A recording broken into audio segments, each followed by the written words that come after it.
सहन करने की क्षमता हो। बहुत सारी बातें हैं, मैं बहुत फास्ट चल रहा हूँ, आप लोग मेरी बातों को पकड़िएगा। अब हमारे पास समय नहीं बचा हुआ है, बहुत महत्वपूर्ण समय आपको दिया जा रहा है। आगे बढ़ते हैं। बुद्ध कहते हैं अगर संसार में आप अपनी भलाई करना चाहते हो और संसार के लोगों की भलाई करना चाहते हो तो आपको 5 बातों को हमेशा ध्यान देना चाहिए। भैया सो रहे हैं, उनको जगाइए। आप सोइए मत, नहीं तो हमको भी आलस पैदा हो जाएगा।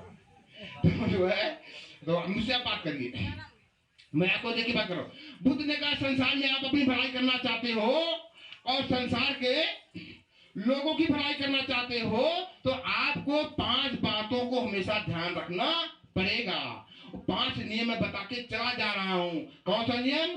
पाराच पाता बेरवल सिक्का पदम समाधियामी। ये पढ़ा था, क्या पढ़ा था? ये पढ़ा था, क्या पढ़ा था? पाराच पाता बेरवली सिक्का पदम। भुला गिला सबे। अब जब अब्बे भुला गईला तो 10 साल बाद तो कथा तो भुला जा चीनी ने पैसा दूसरे। तो बुद्ध ने बताया था आप अपनी भलाई करना चाहते हो, संसार भलाई करना चाहते हो तो नियम नंबर 1 नियम का पालन होना चाहिए। पाड़ा बेर मरी शिक्षा पदम समाजयामी। अगर मुझको मारने पीटने गिरने चकोटने से दर्द होती है और दूसरे को होती है तो ना हम उसको मारे पीटे ना वो हमको मारे पीटे, यानी जियो और जीने दो। नहीं, जियो और जीने दो के सिद्धांत को हमको आगे बढ़ाना है, यानी हमको हत्या नहीं करना चाहिए। कैसे? अकारण जीव हत्या नहीं करना चाहिए।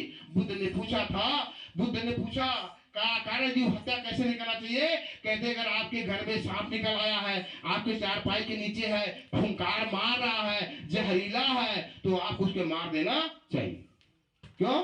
संसार में आपको रहना जरूरी है। जब आप ही संसार में नहीं रहोगी तो संसार आपके किस काम का? इसलिए आप जिंदा रहना जरूरी है। इसलिए जिंदा रहने के लिए अगर सांप हमको अटैक करता है तो हमको उसको मार देना चाहिए।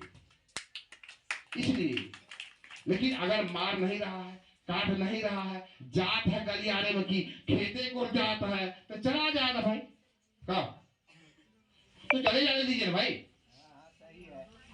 जबरदस्ती करना। हाँ भाई, भगवान बुद्ध के चचेरे ममेरे भाई देवदत्त ने हंस को बाण मार दिया था, इतिहास पढ़ लीजिएगा। और जब बाण मारा तो वो हंस बौखला करके व्याकुल होकर के वहां से उड़ा और जहां जाकर के गिरा वहीं बुद्ध खड़े हुए थे, उनके चरणों में जाकर के गिरा। और जैसे बुद्ध ने देखा, क्या देखा? हंस को बाण लगा हुआ है। उसने उनको याद आया, अरे मुझको तो कांटा धंसा हुआ था, तो मुझको बड़ी पीड़ा हो रही थी, इसको तो बाण लगा हुआ। क्या लगा हुआ है? बाण लगा हुआ है, इसको बहुत दर्द होती होगी। झट से बाण निकाला, खून पोंछा, धोया, मरहम पट्टी किया, हंस ठीक हो गया, चलने फिरने लगा। जब चलने फिरने लगा तो उनको छोड़कर जाइबा नहीं करता था कहीं।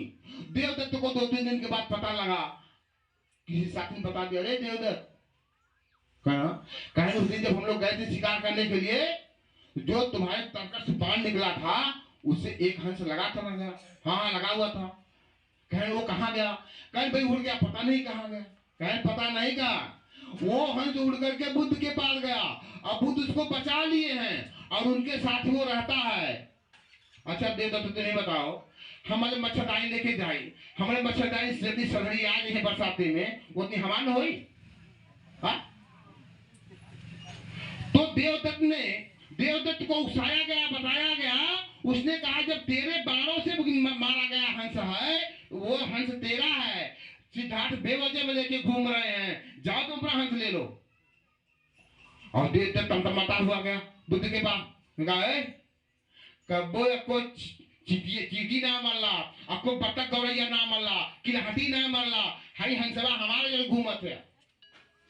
कह नहीं, कह हमको दीजिए, कह नहीं देंगे। दोनों विवाद हो गया। दोनों क्या हो गया? विवाद हो गया। मामला कोर्ट में चला गया।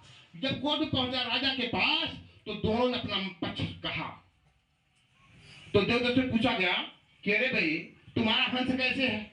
कहते तुम मेरा हंस है। कहें हाँ मेरा हंस है। कहें कैसे तुम्हारा हंस है? कहें अच्छा ये बताइए, जब मैं शिकार करने के लिए निकला था, मेरे तर्कस से निकला हुआ जो बाण है, उस बाण से ये हंस घायल हुआ है, इसलिए हंस मेरा है। कहीं कोई तर्क देके समझाओ, कोई उदाहरण देके समझाओ, हमको समझ नहीं आ रहा। कहना मैं तो उदाहरण देके समझाओ, कहना हाँ, कहना हम खांची लेके मछली मारे गई, मान ला हम खांची लेके यही ताले मछली मारे गई, और जितना हमारे खांची मछली आ गई केकर होई, ये कर खांची है। तो वो कह रहा है, देवदत्त कह रहा है हमारे बाड़े से घायल हुआ है तभी गिरल हाल बुद्ध फिल्म पाई गई न, ये ना तो हंस हमारा हुए, बात समझे।